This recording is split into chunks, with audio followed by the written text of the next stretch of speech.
Hi everyone, I'm James. Welcome to this quick tech update. I'm looking at a couple of things just to follow up from the live stream from yesterday's members live stream and then Sunday's live stream last Sunday. So I just want to follow up on a couple of things, including energies, metals, and what's happening on stocks as well. So let's have a quick look. And if you missed it, check out Tuesday's Bitcoin update, where Paul explains why Bitcoin must hold the 3-day 200-period moving average, arguably the most important level right now. And don't forget altcoin gems tomorrow with fresh crypto trade setups. Last week's BNB and Doge picks have already delivered excellent gains for our group. So you won't want to miss Paul's trades for the rest of this week, so make sure to join up. Right, now going across the charts, let's have a look at a couple of things, and this is just a cherry pick of a few of the things that we've been looking at live and in some of the videos. So let's have a quick look, and once again I will link last week's live stream video at the end of this one so that you can go back and have a look at my thoughts on this. I can't explain to you in 2 or 3 minutes right now the fairly detailed analysis I did on the weekend, so please make sure you check it out. And also make sure to join us for this coming Sunday Night Live. I do a Sunday Night Live every single Sunday at the same time, and I cover all the markets. So check that out too. Now let's have a look at natural gas. As you can see, over the last 4 hours since my last update and the members live stream yesterday, we've moved only sideways, no bounce out of the zone. We're at the bottom of this long-term channel, pretty much oversold, but no real support from the COT report, from weather, from positioning of traders, anything like that. So we must assume that the $3 level will probably be tested, and if I zoom into the day chart, you can see where that is. It's not too far below us. We've got a blue trend line coming up underneath. And I suspect if we get down through this current sort of trend line and blob that we're in now, looks like we're going to, then we should get down to the next order block and blue trend line. And that's actually below $3 at about 285. So be prepared for that. And at that point, I'll probably start to look to unhedge. I have a short position on right now, but I've also got a small long position. When we get to the turn point and I notice that we've turned around and it looks sort of more positive, and we'll probably need to see the new data coming from the COT report and weather forecasts change, I'll look to reverse and get long. Take profit on the short trade that I'm in now from the orange arrow, get long, add to the small long trade that I've already got on, and try and ride this back up. I think we can get back up to this weekend gap. It's difficult to see here. Let's go to the 4-hour chart again. And there you can see it. There's the weekend gap at the top left-hand side. There's also a roll gap in the center of the screen. And we had a previous weekend gap, which we've now filled, that we bounced into after last weekend.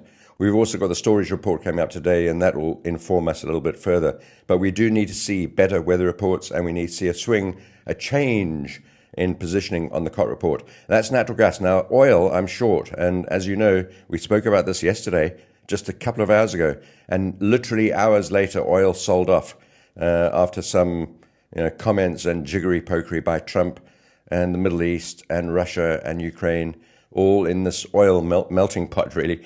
Oil sold off. We got short at the 200-period moving average, as always. I've now got 3 positions on. Those we took profit on earlier, but we have these 3. 2 smaller ones and 1 here at the 200-period moving average, moving down after a hesitation, dragonfly doji, and today moving down very sharply. Excellent. I like that very much. So we're short on oil, hedged on natural gas, but I will try to get long on natural gas at some point.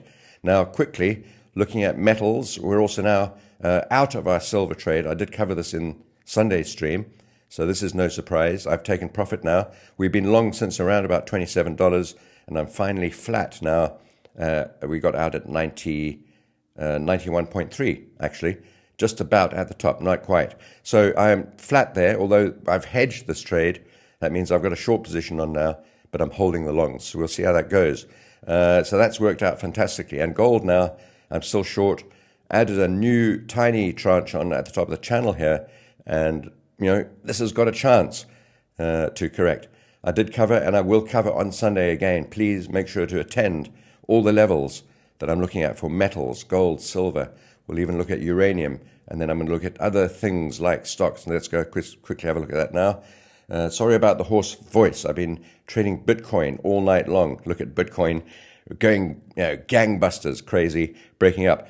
As Crypto Paul was saying, yes, it looks impressive. It's not crazy for Bitcoin, though. It's only just reached the 100-period moving average and broken fractionally above this channel top. This channel could turn out to be a bear flag still. Got to get through the top of the channel. So looking at NASDAQ and so on, dropping down to the trend lines, I'm hoping that we'll hold here. We've got lots of positions on NASDAQ and S&P. I think we're going to be okay. I'm particularly bullish on stocks actually this year, and particularly tech, AI, maybe energy stocks. and maybe some of the banking, and certainly defense stocks. If these budgets get approved the way they're being proposed, especially for next year, 1.5 trillion in defense, up from $1 trillion. That's a lot of money and a lot of trades to be taken in the defense sector. So in lieu of that, in light of that rather, I've gone long on a number of related names.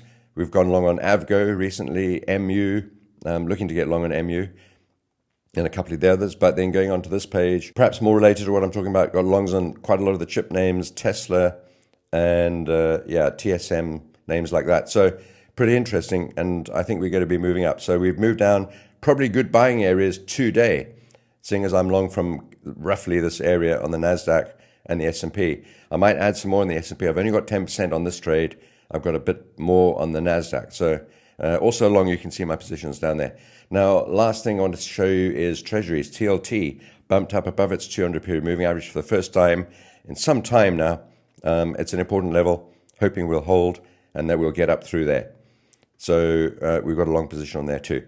And I think that's it. Bitcoin, gold just ticking up. That's good. But Bitcoin dominance going through the roof, which is probably not good for altcoins.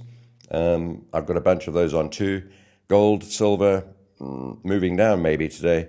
Copper moving down. I've hedged my copper trade, but I might probably need to get short on there too. Have a great trading day, folks. I'll see you on Sunday night live. Make sure to join. I go through all of this stuff in a lot more detail. And make sure to join Crypto Paul throughout this week and live today on his crypto shows. Take care. Good luck. It's been a tough week for some of you in natural gas. Let's try and sort that out. Take care. Bye.